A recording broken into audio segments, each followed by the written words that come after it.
This is Robots from Robots Radio, and I've got a story for you about creating the best version of Skyrim ever. You've heard of the modpocalypse, right? Skyrim Anniversary Edition launched, and it broke all the mods. But that's not the whole story. All of the mods are not broken. There's more to it than that, and I did a video on this recently, and you can check that out above if you want to learn more. But finish watching this video first, and then go back and check that out. But here, just take a look at this. I've proved that you can still create a next-gen visual experience in Skyrim Anniversary Edition with the mods that do work. And this is without using the SKSE, the script extender. And just look, I've done it. And you can do it too. I'm going to take you through every major mod I've handpicked and tested to achieve these results. Textures, meshes, lighting, weather, buildings, trees, mountains, rocks, NPCs, faces, animations, armors, clothes, sounds, creatures, combat, bugs, fixes, and ENBs and shaders.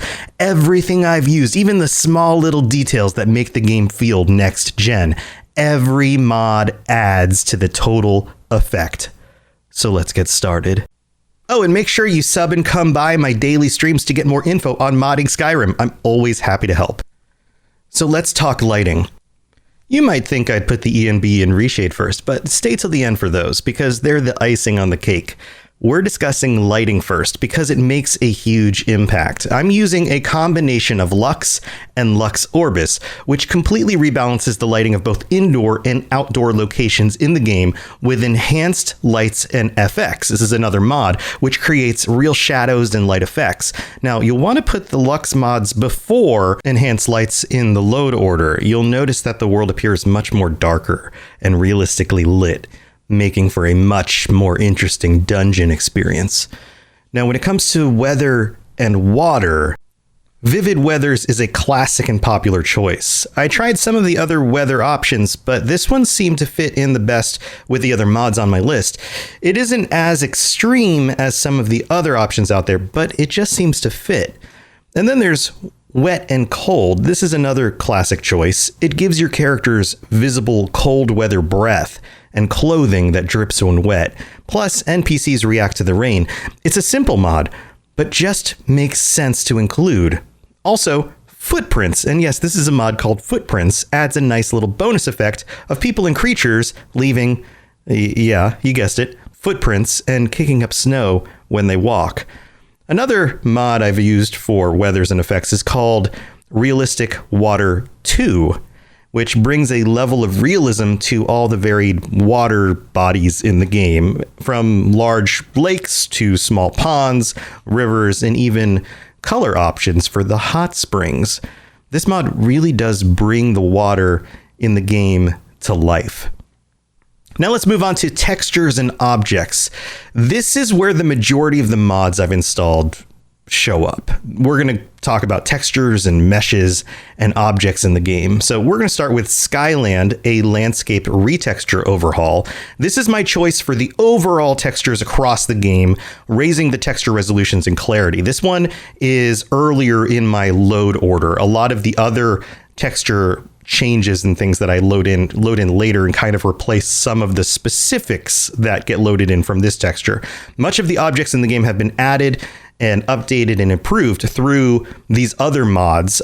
So for example, the mods that I'm using to make trees and grass and plants in the game look more full and realistic include Simply Bigger Trees SE, and I'm using the Realistic Aspen Trees loose version. And I'm also including the Floating Hanging Tree Moss fix for that, and also Enhanced Landscapes and the Folkvangr Grass and Landscapes overhaul, plus the Origins of Forest Grass mod for updating all of the grasses in the game. And then these two mods don't always play nice together, so there's another mod called the Folkvangr and Origins of Forest Grass patch, which help the two to play nice together. Also, one of the other improvements to the plants is the Cathedral 3D mountain flowers, so that the collectibles and things that you pick up in the environments are actually 3D rendered rather than the 2D flat objects that you would normally pick up in the vanilla game. These mods all together help create a much more realistic scape for all of the plants and trees and everything in the game. In fact, this works so well together that people today, before I actually started working on the recording of this, jumped in my stream, and some people didn't realize what I was playing right away. And somebody asked, is this Fallout 76? Well, no, this is Skyrim updated with similar kinds of improvements that you would find in Fallout 76. So talk about next gen level stuff. There you go. And then on top of all of that, I was very tired of all the low polygon models for the rocks and things. So I went and found Skyrim 3D Rocks, where they actually took photos of real rocks and meshes of real rocks and put them into the game so that the rocks actually look like real rocks. And that combined with majestic mountains, which improves the mountains, and even the shadow maps of the mountains create a more realistic version of the rocks and the mountainscapes in the game as well. On top of all of these things, you can load in dynamic distant objects, LOD, and it increases the quality of things at a distance. So along with all of these natural environments, a lot of the other environments in the game, like the things that people have built, the structures and things, have been improved as well. The main mod I've used for this is called Dawn of Skyrim, because the 5 main holds have had major overhauls due to this mod. This includes Whiterun, Windhelm, Riften, Solitude, and Markarth. These locations are much more detailed, with a lot of improvements to the existing buildings, plus new locations, updates to the interiors, new NPCs, and a lot of little tweaks. You'll notice a lot of little details added to the outsides, the insides of the buildings, even flags that wave in the wind, other people walking around, little stalls, all sorts of little details added to the buildings. And then on top of this, I have a whole list of other mods that include improvements to existing locations and then also new locations added. So a variety of Skyland mods, which include Imperial forts and dungeons, ships and shacks, Winterhold, Nordic ruins, towns and villages, HD road signs, and I've also added and improved weapons and armors, because you need to have better things for people to wear and use, because you're going to be interacting with lots of people. So I've added in the armor variance expansion, immersive armors, and frankly HD Imperial armor and weapons 4K, and the guard's armor replacer. The combination of these creates a much more diverse and high quality set of armor, clothing, and weapons across the game that doesn't break the lore of the world. The people of Skyrim still look like they belong in Tamriel. Like, the Nords look like Nords, and the elves look like elves, and the brigands look like brigands, and Imperials look like Imperials. Everybody looks like they fit into the world. You don't have anime characters running around and people who don't look like they fit in the game because they look like they would make sense in Final Fantasy, stuff like that. But there's just so much more to see and so much more to find. Variations of the armors that you're already familiar with. It just looks like a world where Bethesda had 2, 3, 4, 5 more years of design time to build out the kinds of items that would have existed in the world. And of course, the quality of the items are so much higher. On top of this, I've added in the static mesh improvement mod. This has been around for a long time and it still works. It doesn't need the SKSE. It increases the polygon count of so many basic objects in the world.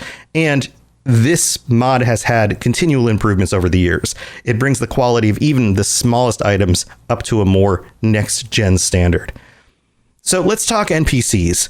The NPCs have been updated. One of the main issues with Anniversary Edition is the broken connection to the mod race menu. Now, race menu is connected to so many other mods that are used to adjust faces in the game. So if you want to improve the way the NPCs work, the way your character looks, any of those types of details about faces and hair, so many of them are connected to race menu. So if race menu doesn't work, then it seems like you're out of luck, unless you come across a mod that can do the work for you. And fortunately, I found Modpocalypse NPCs to update all of the NPCs in the world. This gives every NPC updated faces with higher polygons and higher resolution textures, plus better hair without using race menu. I've also added in a bunch of new NPCs with the Interesting NPCs mod to help fill out the game with even more new content, and it never hurts to up the possibilities for more surprise encounters with characters you've never met before or potential companions. And these characters are voiced, they have paths, they move around the world, they do interesting things, and again, all without the script extender, so it still works. Another addition to make the NPCs feel more real and alive, like a next-gen game, are the two mods, Expressive Facial Animations for females and for males, which improves the character's expressions, which improves the realism of conversations. It's a subtle improvement, but it definitely fits on the list of next-gen style upgrades. So let's move on and talk about creatures.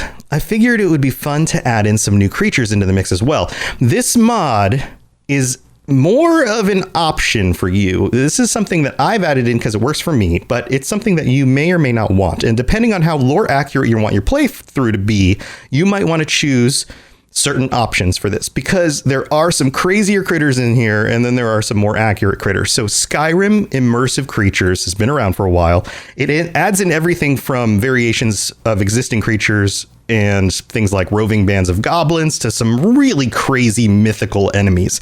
There are a lot of options, and you can choose to include or exclude any specific creature at will.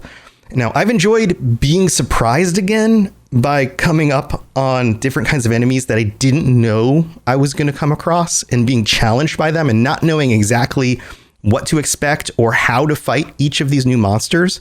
So that has created kind of a new experience for me. But I could totally understand why you might or might not want to include this. Now, on the more cute side of things, the mod Fluffworks Quality adds in fluffy hair effects for your horse and bears and so many of the other animals in the world. So you no longer have to look at the bad low poly versions of textures for hair. And now my horse looks like she has a thick coat of winter hair that might actually help her survive the cold Skyrim weather. And you just kind of want to, fluff it up and touch it. It's super fuzzy. So there's also combat. Combat is a important improvement for a next-gen game, and there's a mod for that. It's called Ultimate Combat SE. This updates the combat AI of characters and creatures in the game, creating a much more dynamic combat environment. So, for example, powerful enemies will use more interesting spells, and groups of enemies will work together and even protect injured comrades. And humans will tend to respond in more interesting, intelligent, rational ways in combat situations. This creates a more dynamic and interesting situation when you're dealing with different kinds of combat scenarios. So it mixes it up so that you're not feeling like you're running into the same combat situation over and over again because you've already played Skyrim for 500, 1,000 hours, however many hours you've played Skyrim. So the other thing that we need to think about here is that next gen upgrades aren't just about graphics. Sound is a big part of it as well. And we have to remember that Skyrim was developed for the Xbox 360 generation, and that meant that there were many limitations when it came to sound processing and storage. So there are two mods that together really unleash the audio quality of the game. These are Immersive Sounds Compendium and Audio Overhaul Skyrim, and they improve the sound effects of the game and create much more realistic soundscapes.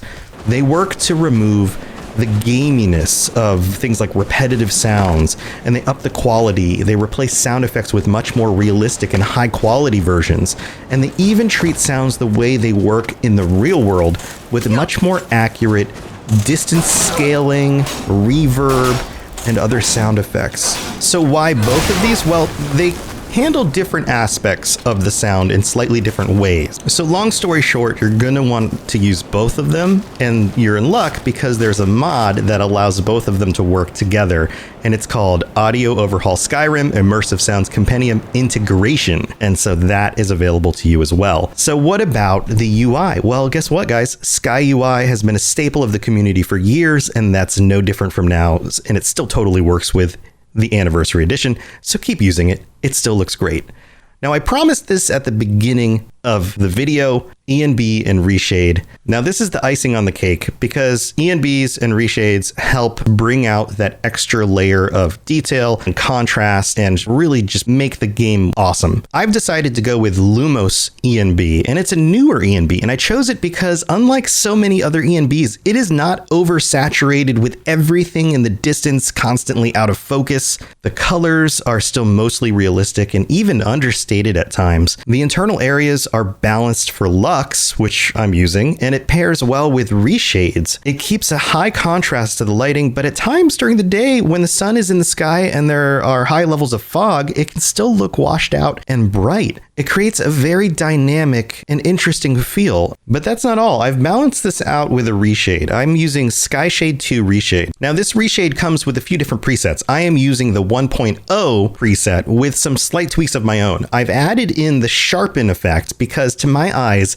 this ENB alone is actually a slight too desaturated, so those are the default settings, and then a slight too blurry, which the sharpen effect helps to counter. And this reshade gives it just the right touch of rebalance that make it better to my liking. Now, that's the beautiful thing about modding, is that you can adjust the settings to your liking. So try turning these settings on and off. And you could also try no ENB or no reshade or a different ENB or a different reshade with all of these different mods and see what works best for you. So I hope this helps create a next gen Skyrim experience for you. And I'll be doing more Skyrim modding videos and streaming every day of the week to answer your questions. So please like and subscribe to come back for more info like this in the future.